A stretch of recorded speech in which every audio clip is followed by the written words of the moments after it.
Ons wil almal geken word vir iets. Is dit roem, geld, status, mag? Of is daar iets meer? I want to be known as the kindest Tracy ever, who always welcomes anyone. I want to be known that I love Jesus and believed in him. I think ultimately someone who made a difference. I want to be known by my legacy. Ons vind onsself in die wêreld, maar ons is nie van die wêreld nie. We in South Africa, we have a lot of unemployment. So that really concerns me a lot. The corruption situation in our country, I think, is the worst. Okay, taxis are reckless driving. It's bad. I see the economy as a problem in South Africa at the moment. En dan gebeur baie dinge. Oorloë, gerugte van oorloë, siektes, hongersnode, baie dinge wat die lewensgeluk van die mens onderlyn. Ons is geroep om te beweeg van concern na compassion, om nie pleinweg in kultuur in te pas nie, maar om die kultuur rondom ons te transformeer.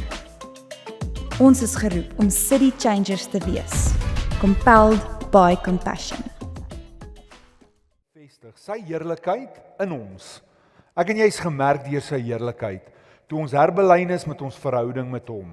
Maar nou word die uitdaging aan jou en my, om nie net hierdie heerlikheid vir onsself te hou nie, maar toe te laat dat hierdie heerlikheid, sy liefde deur jou en my sigbaar word.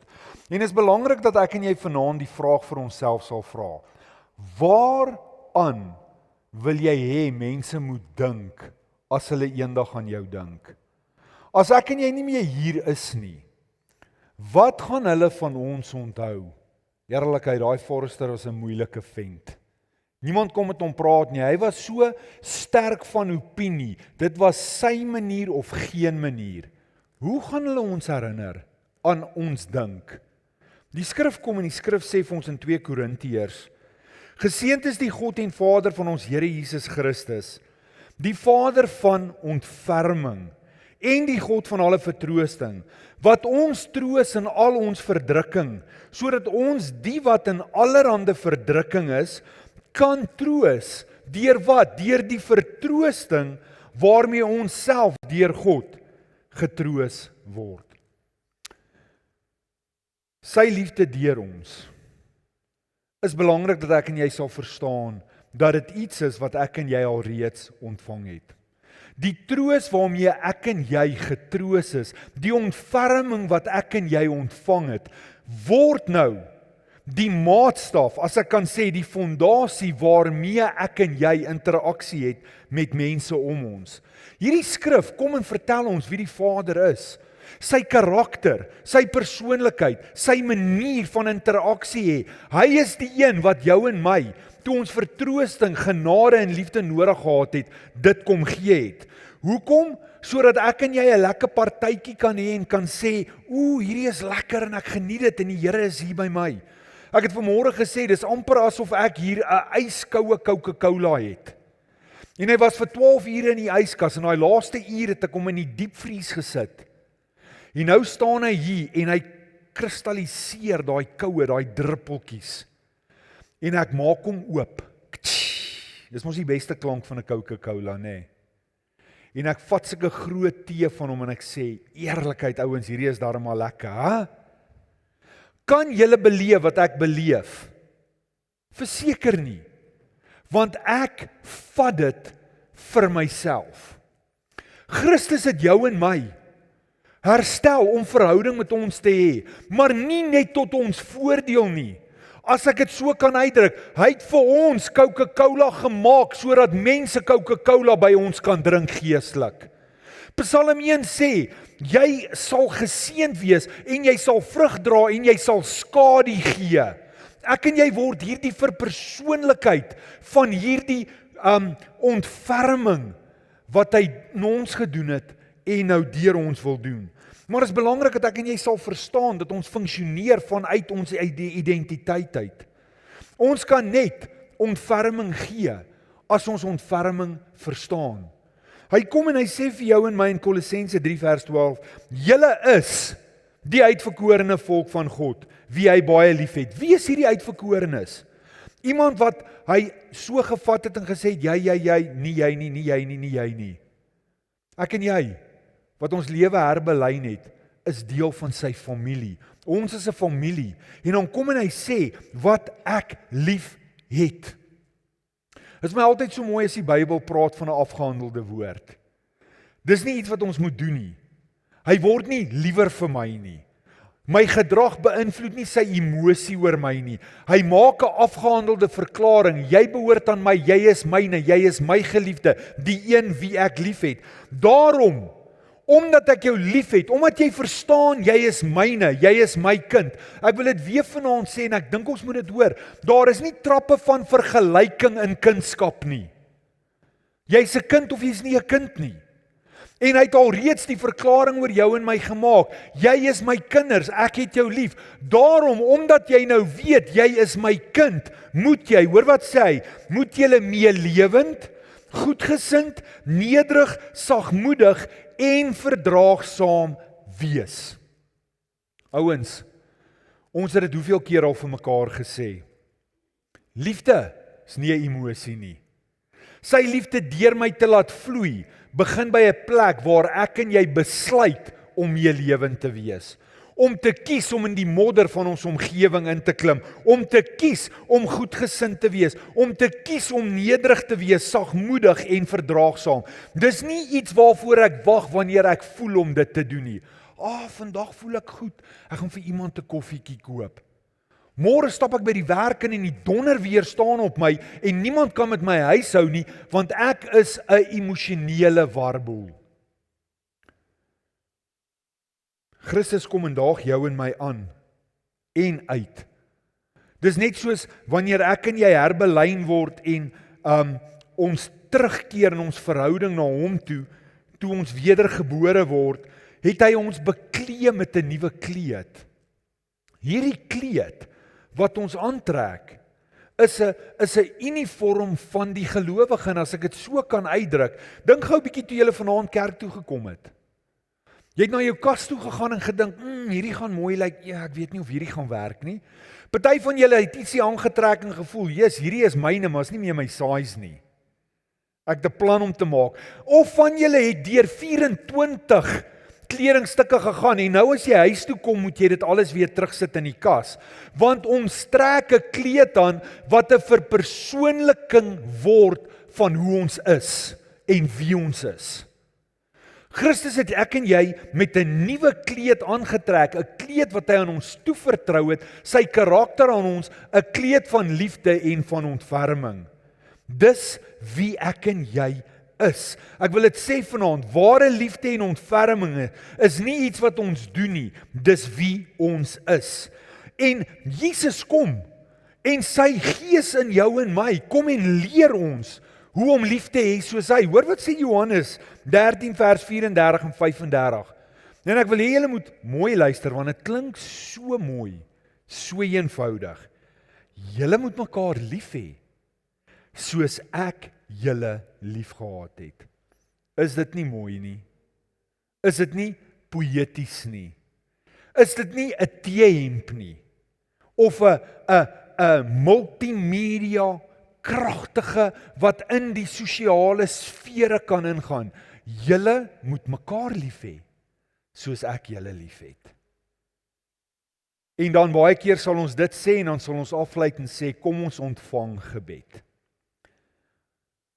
Ouens, is belangrik om vanaand te verstaan, as die Here die maatstaf van liefde meet aan hoe hy liefde gewys het, dan wil ek vir julle vanaand sê, dis 'n stywe bult om te stap. Christus het sy liefde vir jou en my kom tentoonstel, deur dood te gaan vir jou en my. Nou kom ons toets dit vanaand. Ek skuld SARS byvoorbeeld R380,000. Sit net gou vir my die ligte aan, ek wil net sien, wie sal dit namens my betaal? Nee, jy hoef nie regtig nie, JD. Steek gou 'n hand, waai vir my.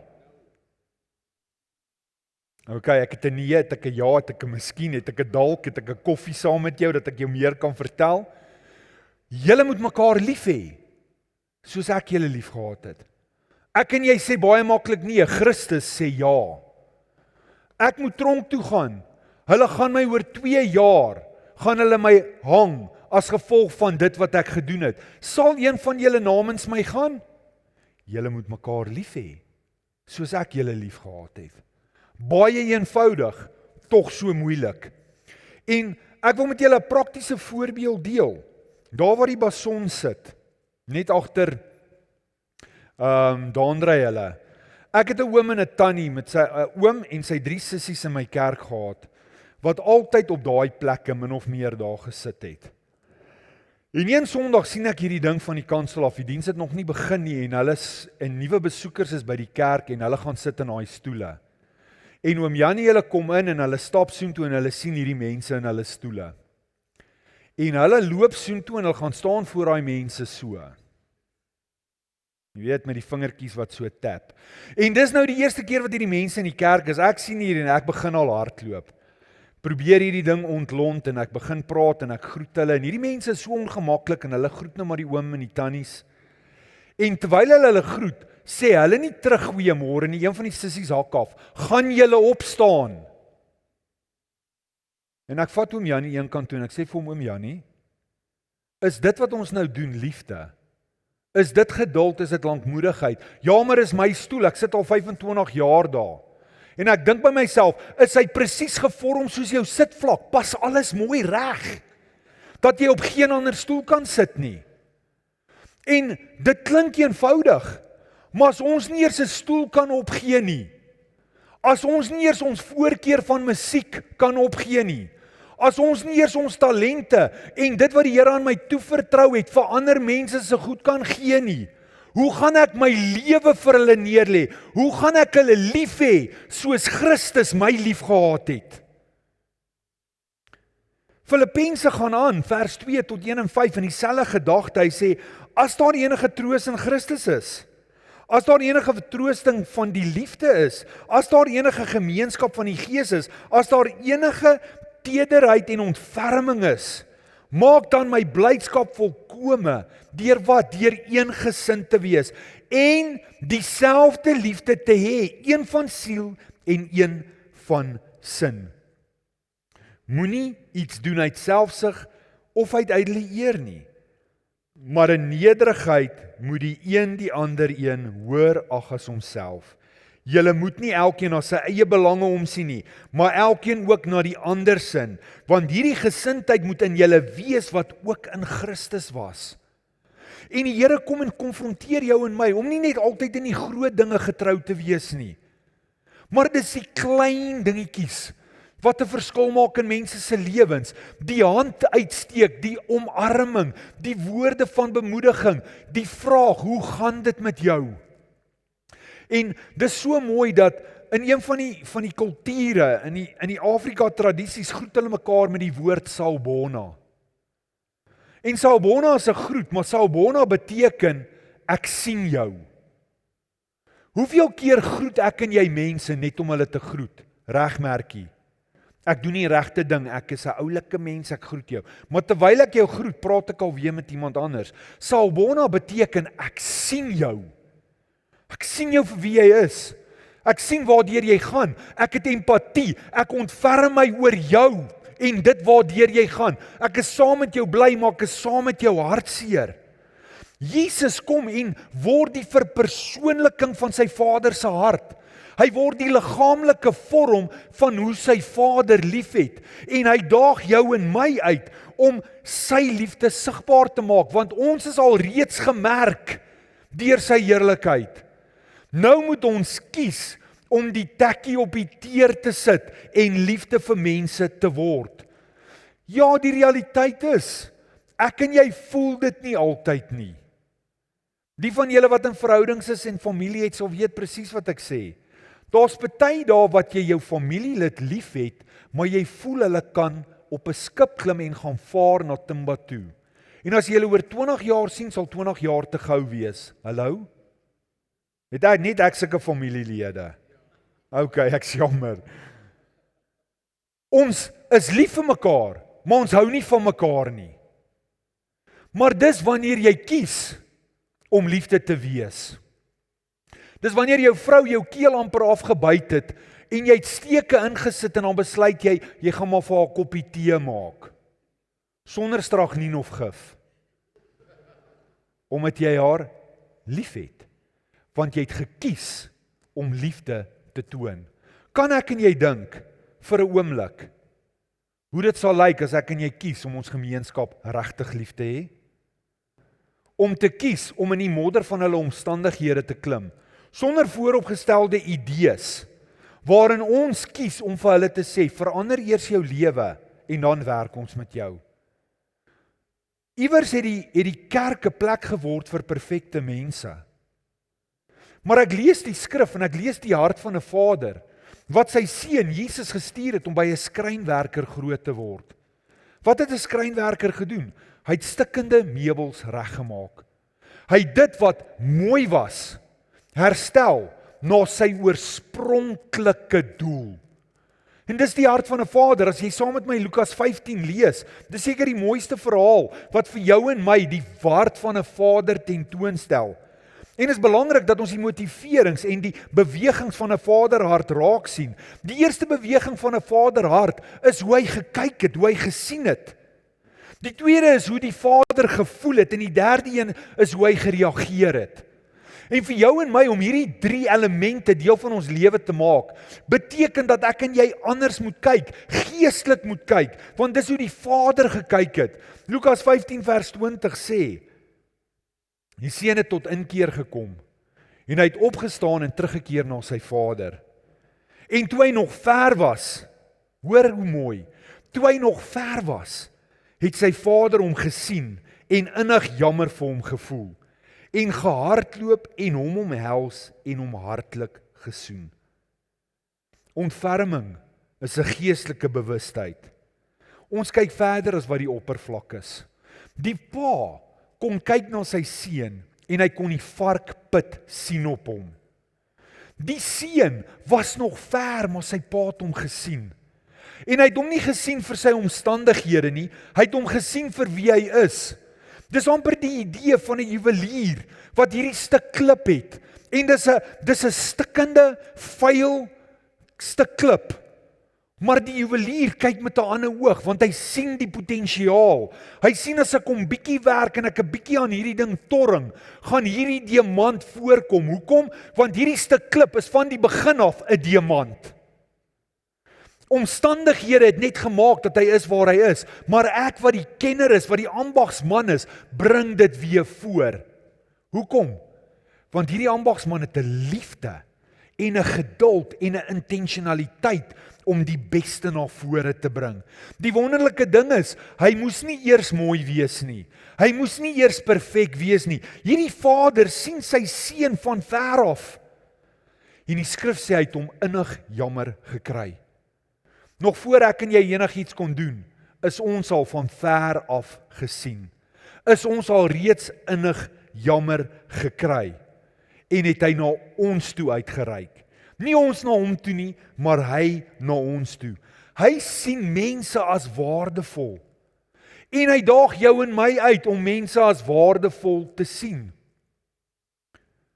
Nie vir wat hulle gedoen het nie, maar vir wie hulle is. Kan ek en jy mense sien en Christus in hulle herken? Want elkeen van ons se grootste behoefte is om herken te word en om geliefd te wees. Ontferming begin wanneer ek en jy verby die gemors van iemand se lewe kyk en hulle God gegewe waarde sien. In Lukas 15 is dit die mooiste voorbeeld van dit. Hierdie seun kom aangestap. Kan jy dink wat in sy kop aangegaan het? Hy het geld bo verhouding met sy pa gekies. Hy het sy pa verwerp. Hy het eintlik vir sy pa gesê, jou geld is beter as 'n verhouding met jou. Gee net vir my, laat ek loop. Ek kan nie wag dat jy doodgaan nie, ek wil dit nou spandeer. Daai seer van 'n pa. En hierdie seun wat besluit, dit gaan beter wees om 'n slaaf te wees. Kan julle dink hoe stap hy terug, skouers wat hang, kop in die grond. Kan eintlik niemand in die oë kyk nie, die skaamte, die pyn, die seer. Christus het kom skaamte herstel. Het pyn kom herstel. Met die uitspraak wat hy oor sy seun gemaak het, jy is my geliefde in wie ek welbehaag het. Daai woorde word die verwysing van jou en my lewe. Hoekom? Want hy het dit uitgespreek oor Jesus, voor Jesus enigiets gedoen het.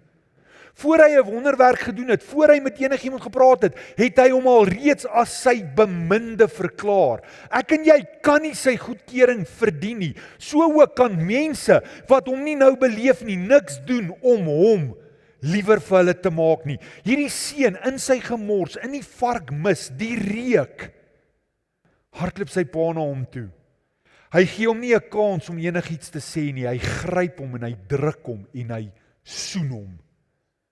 En ek kan dink hoe sy trane sulke merke maak in die vuil van sy kind. Nou ek weet nie van jou nie. Ek het in 'n huis groot geword, waar my pa op 'n plaas groot geword het en hulle het nie regtig liefde uitgedruk nie. En toe my pa werklik tot bekering kom en die Here hom verander het, het hy skielik drukkies begin gee. En as 'n jong man onthou ek hoe my pa my 'n drukkie wil gee en ek so maak. Want ek ken dit nie. Ons is nie warm mense nie. Nou deur die genade is dit baie beter met my pa en my vrou het my baie mooi begelei, maar vandag nog is hierdie spasie vir my 'n baie veilige spasie as ek dit so kan uitdruk. Ek nooi nie sommer net enige iemand in hierdie ruimte in nie. Die Vader het nie ruimte nie. Hy nooi in. Hy gryp in, hy trek in. Want hy's 'n Vader van liefde en ontferming. En jou en ek sit met dieselfde kapasiteit, dieselfde hart om hierdie liefde vir mense om ons te wees. Maar hier is die uitdaging. Baie keer sien ons die probleem, dan probeer ons 'n kits oplossingkie gee. Jy het 'n snytjie, hier's 'n band-aid. Plak 'n pleister, môre voel jy beter. Maar ons kom nooit by die kruks van die saak uit nie, want ons wil so gou, so graag dinge aanspreek. Dalk het ek en jy nodig om terug te staan en bietjie te evalueer wat besig is om ons te gebeur. Hoekom gaan dit by die werk soos dit gaan? Hoekom kom ons nie voor nie? Waarom beleef hierdie mense dit? Dalk te vra, Here, wanneer ek aantrek in die oggend, fisies en geestelik, help my met insig, dat ek vandag liefde en ontferming kan wees en regtig by die seer kan uitkom, sodat ons van buite af binne toe kan genees. Jy sien, hier's 'n waarheid vanaand, ouens. Mense soek nie goedkoop antwoorde nie. Mense wil gesien, gehoor en verstaan word. En ek en jy het soms net nodig om stil te bly en langs iemand te sit terwyl hulle huil. Ons het soms net nodig om by iemand te wees wanneer hulle deur 'n moeilike tyd gaan. Want net die teenwoordigheid van Christus in my, sy liefde deur my, word die oplossing en die antwoord vir iemand sonder dat ek enige iets hoef te sê. Dit verander my reaksie van meganies, van veroordelend na 'n hart-tot-hart verbinding. Ons kan die beste musiek in die gemeenskap hê. Ons kan die beste predikers hê, ons kan die beste klere hê, ons kan die beste beligting hê, ons kan alles hê. Hier is die ding, in Korintiërs skryf Paulus en hy sê, ek het een ding teen julle, dat julle nie liefde is nie. Julle het alles, julle het geld, julle profeteer, julle doen alles perfek, julle is perfek geposisioneer, julle het nie liefde nie. Mag die Here ons meet en na ons kyk en sê, julle het liefde. As ek wil onthou word eendag en ek het julle aan die begin uitgedaag, ek gaan doodgaan. En baie van julle gaan my vergeet. Maar die manier hoe ek lief gehad het in my gesin, en die liefde wat hulle mee weer lief het, en lief het, ek sal vir altyd lewe, deur die nalatenskap wat ek gelaat het. 'n Vinnige storie voor ek klaar maak. Dian bel my gisteraand. Hy sê vir my is laat, ek dink hy bel my, het was seker so 9:00 is 1:00 daar by hulle, hy was in Pakistan, hy's nou besig om terug te vlieg. Hy sukkel om te slaap, so hy is tot 2:00 in die oggend wakker en hy sê vir my, pa, hy weet nou nie wat hy moet doen nie, hulle het nou net vir hom 'n Bybel gegee. Ek sê, o, hy sê ja, 'n Koran. Ek sê, o, ek sê, is hy in Engels? Hy sê ja. Ek sê, nou wat het jy gedoen? Hy sê, nee, hy weet nie of hy hom hier moet los nie. Ek sê, nee, jy bel hulle, die ou wat hom vir jou gegee het, en jy sê, baie dankie. ek gaan hom so 'n bietjie lees, dat wanneer ek weer terugkom, ek met jou 'n gesprek kan voer. Hy sê, ek sê, ja, ek sal hom saam met jou lees, ek sal jou help. Hy sê, okay, dit klink goed. Ek sê, Boeta, ons veroordeel hulle nie. Ons is lief vir hulle. Weet, is ironies, hy is nou in plekke waar hy gevra word oor sy geloof, en Dian sê vir my, hy kan nie glo daar's mense in die wêreld wat glad nie in iets glo nie. Mense soos ek en jy wat glad nie glo nie. En dan mense wat Jesus herken as 'n profeet, maar nie verder glo nie. En ek sê vir hom, Boeta, jy's in 'n unieke posisie waar jou woorde nie die verskil gaan maak nie, maar die liefde deur jou die verskil gaan wees. Moet hulle nie probeer oortuig nie, wees lief vir hulle. Moenie met woorde probeer beïndruk nie, wees lief vir hulle. Lukas 15 vers 20 sê hy het gehardloop. Hy het sy arms om hom geslaan en hy het hom gesoen. Ons gemeenskap smag dat ons na hulle toe sal hardloop. Dat ons hulle sal omarm. Dat ons hulle sal soen. Dat ons vir hulle daar sal wees. Maar die uitdaging vanaand is, ek en jy moet kies om te beweeg. Die vader kon wag dat sy seun terugkom. Hy kon op die stoep gestaan het en hom gesê het, wat soek jy hier? Pa, ek het 'n fout gemaak. Ek het jou gesê jy droog gemaak. Pa, kan ek nog 'n kans kry? Ek weet nie. Gaan slaap vanaand saam met die varke en kom praat môre met my. Is dit wat die vader gedoen het? Hy het nie gewag vir hom om te kom nie. Hy het hom gaan haal. En in sy soene en sy trane sê hy vir sy pa, ek sal 'n slaaf wees. En hy sê, jy kan nie 'n slaaf wees nie. Want jy's 'n kind. Ons gemeenskap kan nie slawe wees nie. Want hulle is gemaak om kinders te wees. En hulle lewe 'n identiteit, 'n waarheid wat hulle nie is nie, wat hulle nie verstaan nie. En ek en jy is die voorkeurmiddel om die waarheid tentoon te stel in hulle lewe. Ek en jy is hierdie juwelier, hierdie ambagsman, wat die potensiaal raak sien en die potensiaal na vore bring. Nie deur ons woorde nie, nie deur ons veroordeling nie, maar deur ons liefde. Jesus se interaksie met mense sien hy die mens raak. Hy is lief vir hulle. Die fariseërs kyk met dieselfde oog en hulle sien die sonde. Hulle sien die verkeerd. Mag ek en jy nie mense wees wat mense veroordeel deur dit wat hulle doen en vir hulle sê daar's plek vir jou as jy jou lewe verander nie. Christus het jou en my ontmoet op die vlak van ons verwagting. Mag ek en jy daai liefde word. En ek wil jou nooi om vir 'n paar oomblikke net saam met my jou oë te sluit. En terwyl jou oë gesluit is, wil ek die volgende stelling maak. Liefde is nie 'n persoonlikheidstipe nie. Terwyl jou oë gesluit is, sê jy vanaand dalk, ja maar Jonathan, ek is nie 'n sagte mens nie. Ek sien nie sulke goed raak nie. Dis nonsens. Ek en jy het liefde ontvang. As ons vanaand erken, liefde is nie 'n emosie nie. En liefde is 'n aksie. Dan word ek en jy vanaand uitgedaag om op te hou verskonings maak en op te hou kyk na ons gemeenskap en die mense in ons gemeenskap met 'n kritiese oog. Want die Here vra vanaand vir jou, jy wat gemerk is deur my heerlikheid, moet my liefde deur jou sigbaar maak. Hoe gaan ek en jy dit doen?